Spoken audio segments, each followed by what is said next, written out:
Good morning student. जैसा कि आपको पता है कि आजकल स्टे एट होम हम घर पे ही रह के पढ़ाई करेंगे, इसलिए स्कूल ने क्लासेस ऑर्गेनाइज की हैं और आज हम एक टॉपिक पढ़ने वाले हैं जिसका नाम है letter to editor for classes 9th and 10th, 11th and 12th। बात करते हैं कि टॉपिक इतना इम्पोर्टेंट है कि सभी क्लासेस के लिए इम्पोर्टेंट है, तो हम इसमें क्यों इसको पढ़ा जाए, वाई? क्योंकि ये 6 मार्क्स का टॉपिक है और 6 में से 6 मार्क्स आपको चाहिए, तो आपको ये 9th क्लास में ही अच्छे से पढ़ना पड़ेगा ताकि 10th, 11th और 12th आपका क्लियर हो जाए अच्छे से। अब हम बात करते हैं इसके टॉपिक एग्जाम में आएगा कैसे। इसके लिए आपको एक लैंग्वेज मिलेगी। फॉर एग्जाम्पल देखो, अब ये हमारा एड्रेस है और ये एड्रेस दिया हुआ हमारा। सपोज किया जाता है कि आप अनिल हैं और आप you are living at this address और आपने एक लेटर लिखना है एडिटर को और इसमें प्रॉब्लम हाईलाइट करनी है, highlighting the evil. Evil is of stray animals. Now start the letter. Opening में आप क्या करते हैं, सबसे पहले आप सेंडर्स एड्रेस लिखेंगे जो आदमी इस लेटर को भेजने वाला है, और यहाँ पे आप यू कौन है, यू ये अनिल है और जो इस एड्रेस पे रहता है। तो आप इस लेटर की शुरुआत करें। सबसे पहले फॉर्मल लेटर है, इसमें हम नाम तो नहीं लिखेंगे और हम शुरुआत करेंगे हाउस नंबर से। हाउस नंबर 6161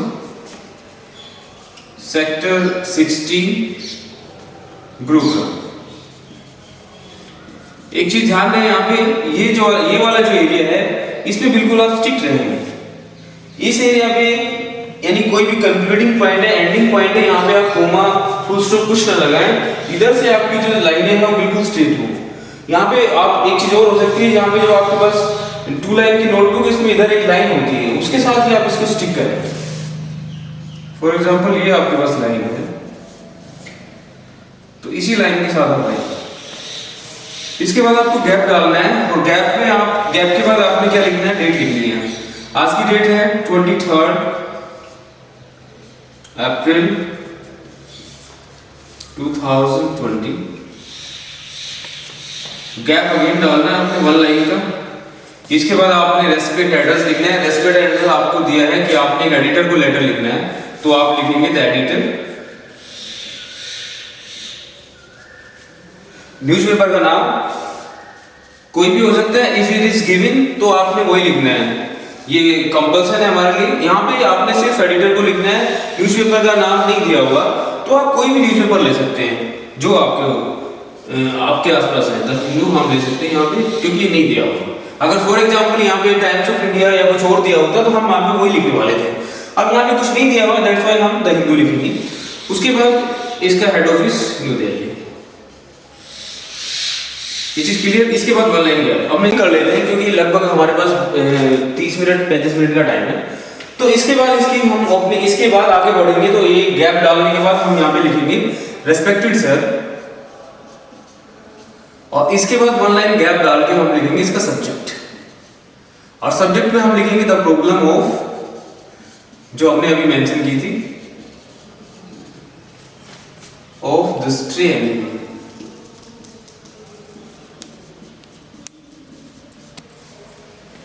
अब पॉइंट आता है कि यहाँ पे ये जो सब्जेक्ट है इसके बाद हम फुल स्टॉप लगाएं कि नहीं लगाएं। यहाँ पे हम फुल स्टॉप नहीं लगाएंगे। वाई? इसका रीजन मैं बता देता हूँ क्यों नहीं लगाएंगे। इसका रीजन ये है कि जब कोई सेंटेंस कंप्लीट होता है उसमें एक सिस्टम से लिखा होता है। सिस्टम का मतलब subject, verb, object, adverb, in that way. उसके बाद हम सेंटेंस इस सिस्टम से लिखा हो, मीनिंगफुल हो, तब हम उसके बाद यानी फुल स्टॉप लगाते हैं। यहाँ पे क्या है, ये क्या बता रहा है, the problem of stray animals. इसमें क्या है, सिर्फ एक ये दिस इज कॉल्ड फ्रेज, और फ्रेज के बाद आपको इंग्लिश में कभी भी फुल स्टॉप नहीं लगाना। फुल स्टॉप लगेगा जब एक ग्रामेटिकली करेक्ट सेंटेंस है, जो मीनिंगफुल सेंटेंस है, after that we use full stop. तो यहाँ पे हम इसको फिनिश हो जाएंगे। ये यहाँ पे रेस्पेक्टेड सर हो गया, सब्जेक्ट में हमने लिख दिया। इसके बाद नेक्स्ट लाइन से हम इसको स्टार्ट करेंगे। ओपनिंग मैच करा देता हूँ, इसको थोड़ा ध्यान से देखिए। तो अब यहाँ पे देखो हम बात करेंगे, हम एडिटर से बात कर रहे हैं, तो एडिटर जो है वो किसी भी इंग्लिश न्यूज़पेपर का जो हेड जो पब्लिश कौन सी न्यूज़ करनी है, कौन सी बात को काटना है, एडिट करना है, ये काम किसका होता है? पब्लिशर का या एडिटर का होता है। तो अब अगर उसको ये लगा कि ये बात इंपॉर्टेंट है, आज के हिसाब से छापने लायक है, तो इस बात को छापेगा। तो उसको हम रिक्वेस्ट करेंगे और हम बात कर सकते हैं इसी फॉर्मेट के साथ, through the column of your prestigious newspaper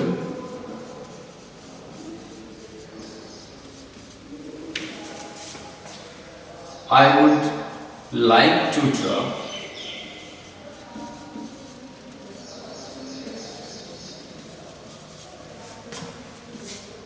kind attention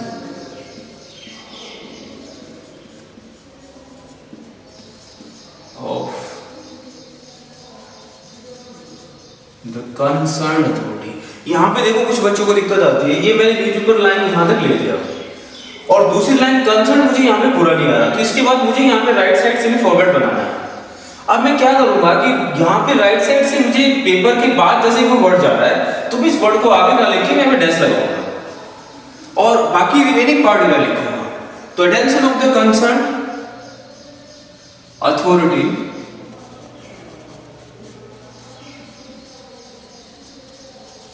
towards the problem of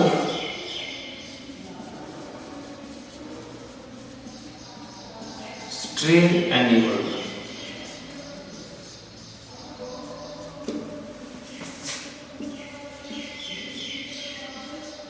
in our locality। Clear? एक वर्ड आ सकता है कि what do you mean by stay. अब मैं बार बार एक ही वर्ड को बोल रहा हूँ, रिपीट कर रहा हूँ। स्टे का मतलब, स्टे अपोजिट है पेट का। कुछ जानवर जो है हम पेट जो है पालते हैं, पालतू जानवर होते हैं। फॉर एग्जांपल हमने गोट पाल ली, बकरी पाल ली, भैंस पाल ली, गाय पाल ली, तो वो क्या है? पेट एनिमल है। स्टे का मतलब वो एनिमल जिनका वो घर नहीं होता, आवारा पशु तुमने देखा होगा, उस समस्या में हमने लिखना है। तो आज हमारी क्लास का टाइम लगभग 5 मिनट्स हो रहा है। क्लियर? तो अब हम इसके मैं मेन पॉइंट्स आपको डिस्कस कर देता हूँ। इस बेस पे आप इस लेटर को लिख सकते हो। बाकी की क्लास हम कल की क्लास में हम करवाएंगे, ठीक है? तो मैं आपके लिए पॉइंट दे देता हूँ, 4-5 पॉइंट पे आप इस बात को लिख सकते हैं। मेरे हिसाब से आप मेरी बात समझ गए होंगे कि आपके इलाके में, लोकेलिटी में जो आवारा पशु हैं, कि वो गाय भैंस या कुछ भी इस तरह के जानवर, डॉग्स हो सकते हैं, वो किस तरह से लोगों को नुकसान पहुंचाते हैं, हमें इस बात पे फोकस करना है। तो इसमें 4-5 पॉइंट हैं, ये आपने एक्सप्लेन करने, ध्यान रखना। पॉइंट मैं सिर्फ समझाने के लिए बता रहा हूँ, इन पॉइंट्स को मेंशन नहीं करना लेटर में, ठीक है? These are just to explain. तो 4 पॉइंट मैं एक्सप्लेन कर रहा हूँ, इनको थोड़ा ध्यान देना। सबसे पहले आप जब इस प्रॉब्लम को हाईलाइट कर रहे हैं तो आप लोगों को इसमें टाइम मेंशन करना जरूरी है कि आप ये प्रॉब्लम कब से ये फेस कर रहे हो। सिंस व्हेन मींस कब से हम इस प्रॉब्लम को, since when the people of the society have been suffering with this problem. For example may be for 6 month, ये साल भर से हो सकती है प्रॉब्लम, या फिर कोई ज्यादा टाइम से भी हो सकती है। तो ये हम यहाँ पे मेंशन करें। इसमें हम सेंटेंस बना सकते हैं, the people of our locality have been suffering with the problem since a long time, last 6 month और for a few days. Clear? पहला सेंटेंस आपने लिखा। दूसरी बात आपने बतानी है, specify the problem. Stray animals की प्रॉब्लम बहुत बड़ी है, बहुत सारे जानवर इसमें हो सकते हैं, मिक्स भी हो सकते हैं। कोई पर्टिकुलर जानवर है तुम्हारे इलाके में जो लोग पालते हैं, वो परेशान कर सकते हैं, तो वो बात नहीं यहाँ पे specify the problem. For example मैं एक टॉपिक से थोड़ा हट के बात करूंगा। मान लो कहीं पे वाटर की प्रॉब्लम है, ड्रिंकिंग वाटर की कोई प्रॉब्लम है,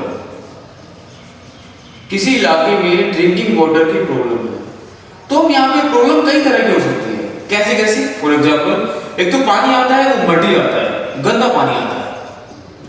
दूसरा, पानी के अंदर जर्म्स होते हैं। तीसरा, पानी आने का टाइमिंग नहीं है। तो अब देखो प्रॉब्लम तो एक है, लेकिन इसके लिए स्पेसिफाई हम कोई भी एक कर सकते हैं। तो यहाँ पे वही चीज है कि आपने स्पेसिफाई करना है कि जानवर, कौन से जानवर यहाँ पे ज्यादा परेशान करते हैं, ठीक है? और तीसरे में बात करनी है कि हाउ डिड दे पेस्टर, ये जानवर किस तरह से लोगों को परेशान करते हैं। परेशान करने का मतलब लोगों को हर्ट कर देना, इंजर्ड कर देना, है ना, या कोई और किसी और तरह से जानवरों जैसे बच्चों को हर्ट कर देना, इस तरह की बात हो सकती है। ठीक है, ये हम कर सकते हैं यहाँ पे। चौथा पॉइंट हो सकता है कि इस प्रॉब्लम के रिगार्डिंग अगर आपके पास कोई इस तरह की बात है, इस तरह का कोई पॉइंट है जो आपके पास कोई सीन क्रिएट होता है, क्योंकि लेटर टू एडिटर की बहुत बड़ी क्वालिटी होनी चाहिए कि when you express the letter you may create a scene, आपको एक सीन क्रिएट करना है। तो यहाँ पे आपने एक ऐसा सीन क्रिएट करना है जिसमें जानवर कुछ ऐसा कर रहे हैं और हम उनको ऐसा करते हुए उनको लिखे, वो चीज हमने फैक्ट पोर्ट्रेट बनाना है उनका, तो एक सीन क्रिएट करना है यहाँ पे। तो इसमें इस तरह की बातें हो सकती है सीन में कि आप कोई आपके इलाके का कोई एविडेंस है वो यहाँ पे आप ले सकते हो। एविडेंस क्या हो सकता है? एविडेंस में भी कि somebody was going to market and he was hurt by a bull or a buffalo, और कोई इस तरह की बात हो सकती है। तो ये एविडेंस हो सकता है यहाँ पे। ठीक है, फिफ्थ पॉइंट आप यहाँ पे बता सकते हो कि इस प्रॉब्लम के आफ्टरमैथ्स। आफ्टरमैथ्स का मतलब है if the problem is not solved what would be the aftermaths, इसके दुष्परिणाम क्या होने वाले हैं। If the problem is not solved, अगर ये प्रॉब्लम टाइमली सोल्व नहीं हुई तो इसके क्या दुष्परिणाम होंगे, ये हमने इसके आफ्टरमैथ्स में लिखने हैं। अगर ये प्रॉब्लम टाइमली सोल्व नहीं हुई तो क्या होगा, लोग इस समस्या से लोग डरने लगेंगे जानवरों से, लोग अपने घर से बाहर नहीं निकल पाएंगे, है ना, और उस वजह से लोग अपनी जो day to day routine life में उनको प्रॉब्लम आ सकती है। तो आज की क्लास के लिए हम इतना ही। Okay, meet you tomorrow, thanks.